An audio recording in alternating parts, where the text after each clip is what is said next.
Welcome to Delft Stack. In this tutorial, we will explore how to clear swap memory in Ubuntu when there is sufficient free RAM. This is particularly useful for users who notice their system using swap space despite having available physical memory. This video is tailored for beginners who are getting started with Linux system optimization. Available RAM and swap usage with the following command.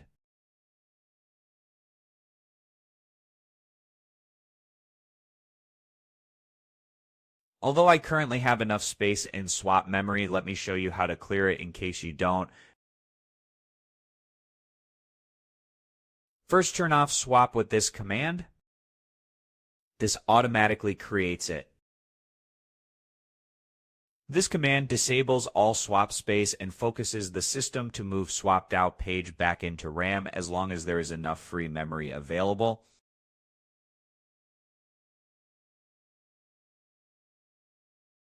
Now let's turn the swap back on.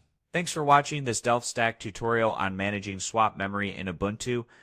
If you found this video helpful, please like and subscribe for more tutorials. Check out our other videos on Linux system optimization.